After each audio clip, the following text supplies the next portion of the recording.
Hello, this is Berhane Selassie, also known as Orthodox Catholic 1 here on YouTube, and today's video will be about Isaiah 53 verse 8 and answering the counter-missionary claims. Isaiah 53:8 is used by Christians as a text for Christ's suffering and death, whereas Jews insist it's just about the people of Israel, the nation of Israel, suffering at the hands of the Gentiles. Now here's what the RSV reads on the verse. By oppression and judgment he was taken away. As for his generation, who considered that he was cut off out of the land of the living, stricken for the transgression of my people. Now here's the Chabad's translation. I forget what it's based on, but here's with Rashi's comments. Rabbi Shlomo Yitzhak. I think that's what Shlomo Yitzhak. Anyway, their translation says, "From imprisonment and from judgment he is taken, and his generation who shall tell? For he was cut off from the land of the living because of the transgression of my people. A plague befell them." So that's a very significant difference. And then he says, them refers to the nation of Israel, and being cut off refers to them being pretty much exiled, banished, deported from Israel. The tribulations that befell. Interesting. It says him there. But anyway, let's go back to my article. Here's the Masoretic Text. The Dead Sea Scroll on this one actually differs pretty significantly. I noticed one of the things is that instead of it saying my people, it says his people, referring to the servant. But anyway, there are three main objections that the Jews, specifically the counter-missionaries, have to the Christian usage of Isaiah 53 verse 8. And the first one is the servant in Isaiah, according to the counter-missionaries, is always Israel, and they consider the servant innocent, at least based on Isaiah 53. The second one is lamo, the word used there at the end of the Masoretic text on Isaiah 53:8.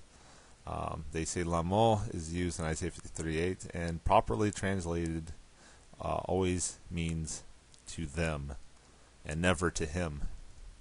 And finally, their third claim that I've been able to discern is the phrase Eretz Chaim, found right here.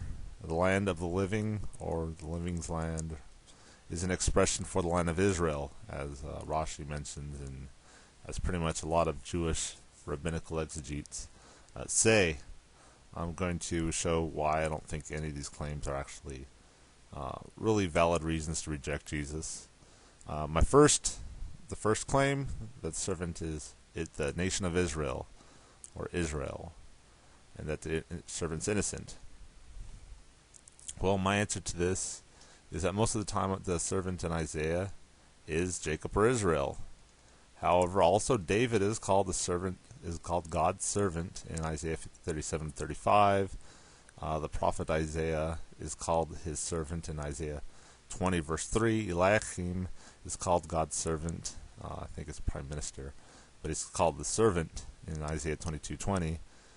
Israel is called God's servant several times too, several, of course. The closest appearance to where Israel is named in regards to Isaiah 53 is Isaiah 49 verse 3, "You are my servant Israel." Afterwards, the servant is not given a name. Calling the servant Israel is not completely incompatible with Christianity, by the way, since the 2nd century Christian writer, St. Justin Martyr, who had a dialogue with a Jew named Trypho, and you can find the link right here. It's on New Advent. It's found in chapter 125. He makes the argument that Israel can be a name of Christ. According to the name, Israel signifies a man who overcomes power, for Isra is a man overcoming, and El is power.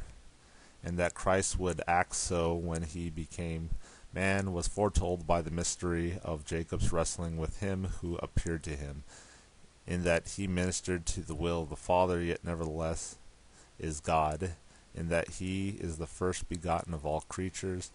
For when he became man, as previously remarked. The devil came to him, i.e. the power which is called the serpent, and Satan, tempting him and striving to the effect his downfall by asking him to worship him.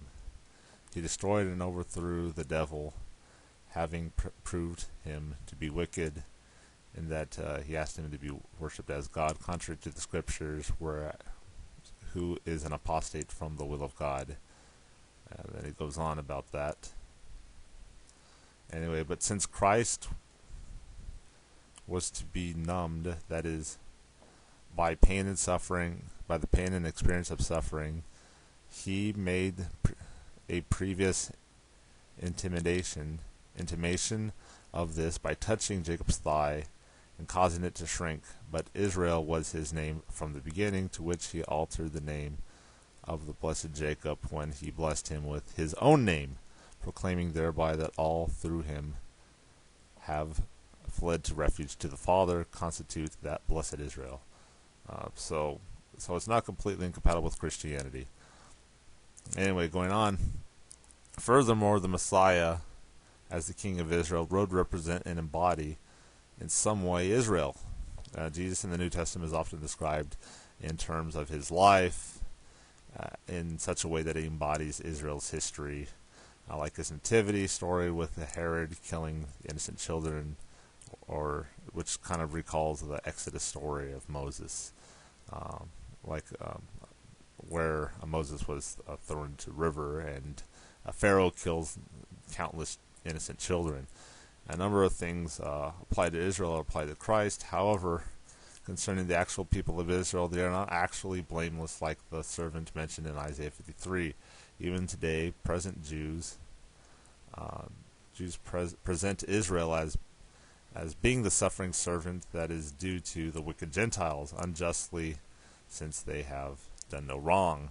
But this is very ironic, since Jews also claim that the diaspora of Israel and the long period of time they've been without land and government, and the Messiah is attributed to their sinfulness and lack of faithfulness as a whole to the covenant of God. So they are hardly blameless. So some Jews have to mitigate the innocence of the suffering servant in Isaiah 53 and say, well, he wasn't guilty of idolatry, though no such thing is actually implied in the passage of Isaiah 53. Anyway, this is my first video. My second video will be much longer. Anyway, this is Berhain Selassie. God bless.